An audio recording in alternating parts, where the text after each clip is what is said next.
What's good, y'all? It's me, Chris, back here with another video. And in today's video, we're going to be discussing Insecure Season 4, Episode 6. But before we get into the video, I just want to say that I do a live tweet the show every single Sunday at 7 p.m. Pacific time, so whatever time that may be for you.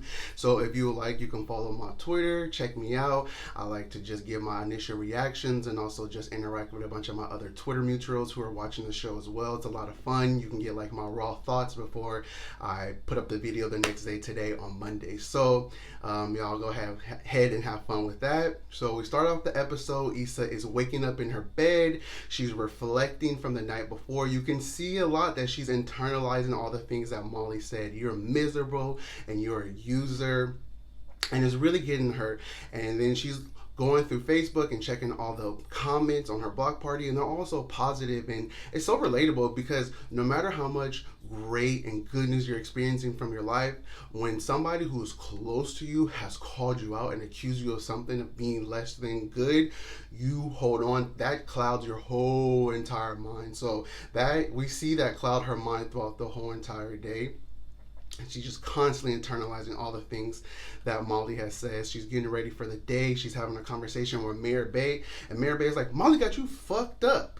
And Issa's like, well, what do I do? She's like, you relax, rejuvenate, release. Like, take care of yourself today. It is Self-Care Sunday. And I was like, okay, we're going to see Issa doing Self-Care Sunday all by her lonesome. Like, I could totally relate to that. I actually really enjoy being by myself. I love people, but I just enjoy by myself. There's so much freedom and autonomy you get and not needing to appease anybody else. So I was here for Issa having a self-care Sunday. She starts cleaning, and then you can see that Nathan checks in on her. So Nathan calls her. He's working at the barbershop, and he's like, hey, I just want to check in on you, make sure you're good. Like, I know that last night didn't exactly end on how you would have imagined. And she's like, yeah, I'm good. Thank you so much for your help. I really appreciate you. I just want to let you know that I don't want you to think that I'm using you. I would do it for you too. I do think that's where she was wrong. I don't know. I don't necessarily think Issa would have been so giving if Nathan needed a favor. But, like I said, she's internalizing all those things that Molly has said to her, and she's trying to prove to herself that Molly is wrong. So she just needs to make that clear to Nathan, and Nathan's like, oh, yeah, it's all good. That's like the least I can do. Cool, no problem. So we can see as Issa goes throughout her day, she is trying so hard to prove Molly wrong, in the fact that Molly was calling her a user. So she is overcompensating today, right? Like, trying to pay for the pregnant woman's groceries. She didn't have no money. I'm like, damn, she didn't make no money from the block party. Fair. I've been doing this YouTube for a year and a half now. Ask me how many coins have I made? 0. So, hey, I respect it. Sometimes you gotta lay that ground. You have to lay down the foundation to get you the fruits of the labor that may come later on. So Issa doesn't have enough money to pay for the groceries, but the woman says, you know what, thank you so much. At least you gave me some perspective. That's the least you can do. Issa's like, damn, girl, what you need diapers for? The baby not even here yet, okay? We get a lot of cool, funny scenes. Then we get another funny scene where Issa's picking up an elderly man. He's missing the bus, and they have a cute little car ride conversation. Really funny stuff of just Issa trying to show that she is not taking advantage of people and that she can give back just as much as she receives. So as Issa drops off the elderly man, you see that she's late for an activity that she has scheduled, and then we see that she's going to be attending a sip and paint. Now, where I'm from, these are very popular. They're very common, and my mom has attended quite a few.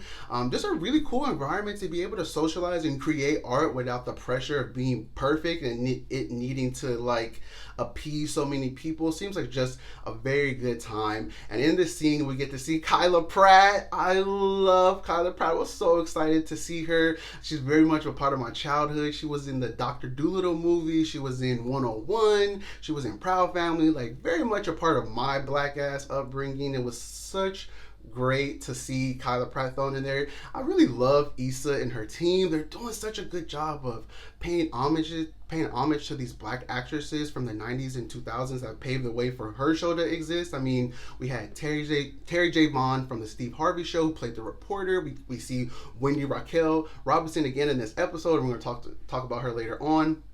We see Kyla Pratt, and then in next week's episode, there's Kim Fields from Living Single, who played Regine. I just love it so much. You can tell that she is paying homage and respect to those that came before. Also, while still like providing the space for new creatives to come up as well. We see lots of new names emerging as creatives from this show. Like, I just love it. Just a well-rounded creator talking about reaching from the past while still progressing on forward to the future. Like, I love what Issa represents as a creator so much. So Issa's having a good time talking to the women at the sipping paint. They invite her to a bar and she thinks for a second, should I go? And Mirabelle's like, go ahead. And she's like, all right, I'll come along. So she's just chatting. They're having a good time at this bar in this restaurant. They're like, what do you do? Because we're here visiting. She's like, I don't want to bore y'all. And she's like, I plan these events. And they're like, so like a event planner? And she's like, kind of like a cultural creator. I said, go ahead, sis. Go ahead, you own that title. You go ahead and update your resume with that title. Issa was coming into her own, and like honestly, for me, that scene was hella relatable. Like, strangers will gas you up more than your friends, and it's the weirdest mindfuck ever. Like, that speaks very much to how I interact on Twitter. Like, I have so many supporters that I've never met in real life. So many people I'm fans of, and people who are like love me just as much. It is very much weird. Sometimes you don't get that same like just that just same just flat out support and love that you get from strangers that you would get from your friends. Love that very much. Issa goes to the bathroom with one of the girls. We're like, dang, this is nice. This is refreshing to see some women like really be supportive of her and just like gassing her up and having a good time. You see her just being relieved, not even thinking about the night before. And she's like chit-chatting in the woman in the bathroom with the woman, talking about where they can find all the niggas at. And then she comes back and realizes that everyone is gone. Turns out that these women were having a bridal party scavenger hunt. And one of the tasks was to befriend a stranger, as well as dine and dash, and double points if you get to do it all wrapped up together. I was like, fuck Kyla Pratt. My love for Kyla Pratt turned so quickly. Fuck Penny Proud. I was so mad. Issa leaves the restaurant. We get Meg Thee Stallion's hood rat shit playing in the background. I'm like, yes, I'm hyped. I'm like, come on, Issa. She sees the bridal party. She gets out the car. She slams the painting on a woman's head. I was like, yes. And of course, it's just a vision. Of course, it's just a vision. Man, I really wanted her to They deserve that. At bare minimum, they deserve that type of treatment. I felt so bad for Issa. So Issa's sad and upset. Issa is sad and upset that this day is just not turning to be so much about taking care of herself. So she makes a phone call. She calls someone and says, like, you busy? Can I come over? I know we all thought it was Nathan. I know y'all thought it was going to be Nathan too. And to our surprise, it was her mom, played by the lovely Wendy Raquel Robinson. I was so happy to see her back. I don't know if y'all remember, but I said in my episode 1 review that I really hope that they don't waste her this season, that she's such a talent to have on the show. And it was great to see her back again. I really love Issa's and Wendy's chemistry. It's just very familiar. It's very comforting. I loved it. Issa is going to her mom for some type of like comfort and just some type of wisdom. You can, as Issa's just kind of speaking and talking to her mom is like, come here. Moms always know. I felt that hug, and when Issa hugged her mom, just a relief left her body, and she just started crying. And this whole dialogue conversation that was going on between Issa and her mother, I love this so much. I love how as we get older, our relationship evolves into much of a respectful friendship. I'll say for myself, and I hope that that's for a lot of y'all out there. Like, I love the camaraderie that happens when you become adults with your parent, when you become friends with your parents as you become an adult. It's one of the most important relationships that I cherish with my mother. This whole entire scene, like I said, was hitting home to me. I loved it very much.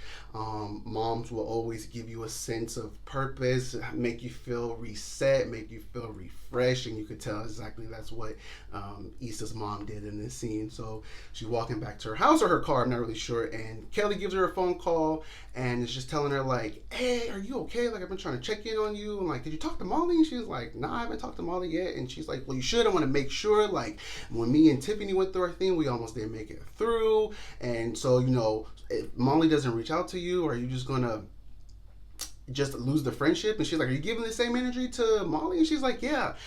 And honestly, I don't actually know if this advice is good. Like, I feel like in this instance, Molly bucked up on her in an appropriate time and place, and I feel like Molly should be the one to reach out. I feel like Kelly as a friend should be more reaffirming, just to be like, hey, I recognize how you feel. That's not okay. I talked to Molly. I hope you're doing it okay, and I hope you're able just to take some moments. Because Kelly wasn't talking about their whole friendship. Like, Issa and Molly already know that a talk needs to happen, but Kelly was just more so giving her words of advice into the incident that happened at the block party. And I think, like, I feel like you should be fair. Like, if I have a friend that's in the wrong, they're just gonna be in the wrong, and I'm not gonna push for the friend who felt the harm of the person who was wrong to be the bigger person. Being the bigger person to me is toxic and very draining, but we'll get into that a little bit later.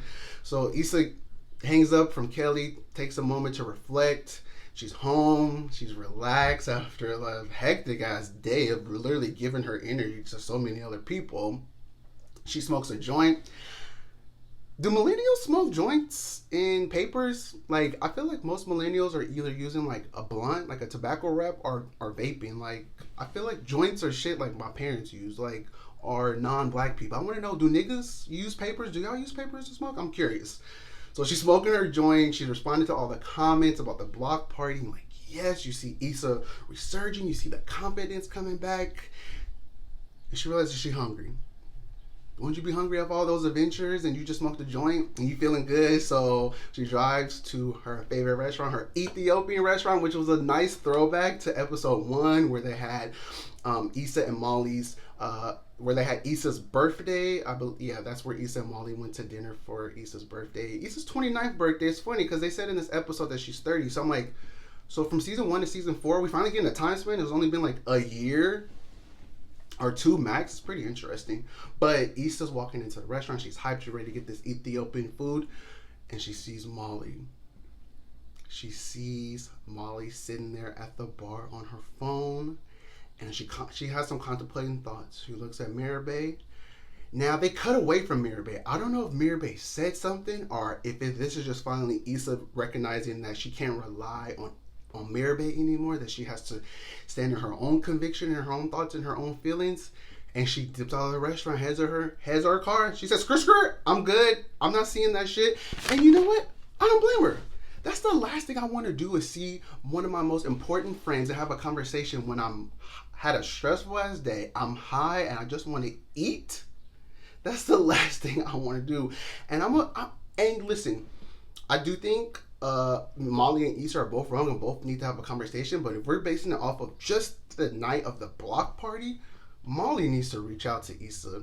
Sorry, Molly approached her at an appropriate time and place at the block party. And I don't know if y'all remember, but Molly bucked up to Issa first. Molly bucked up to Issa first, and Issa was like, you better get out of my face. Like, do you imagine that happening to you and you're supposed to be the bigger person and go talk to your friend? You got me fucked up. That's the last thing I want to do when I'm loaded and hungry as fuck and trying to get and satisfy this craving on a Sunday evening. Please. And that's not to say that Issa doesn't value the friendship.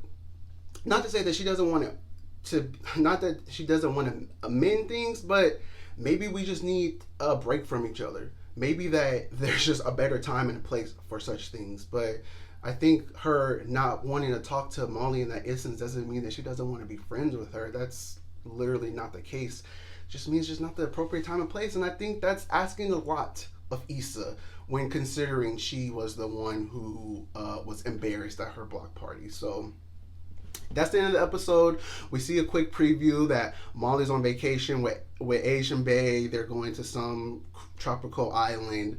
We'll see. I saw someone tweet out, oh, I love that Molly's out here having a good time and Issa's stressing away. I'm like, we don't know that. I'm sure Molly's going to be unraveling in the episode. Like, people making a lot of assumptions. I know a lot of people are hardcore Team Molly fans, but you think we're going to have an episode of Molly completely just enjoying herself, free of the complications that her and Issa are facing? Please. Please. Molly's very introspective. She will definitely be reflecting on this vacation. I'm sure we will get plenty of conversation and commentary about what's going on and how she's feeling. But that's all the thoughts that I have on this week's episode. Initially, when I was watching this episode, I really thought it was going to be a filler episode, but I do think that it was some good commentary to have, and I think we had some really heartfelt, vulnerable moments that I appreciate. I love Issa only episodes. We're going to see how it is to have a Molly only episode. I don't know. I like Molly. I like episodes where it's like less of Issa, but I don't know if Molly can carry a whole episode. We'll see. Leave all your comments and thoughts below. Give this video a thumbs up, and I will see y'all in the next video. Bye.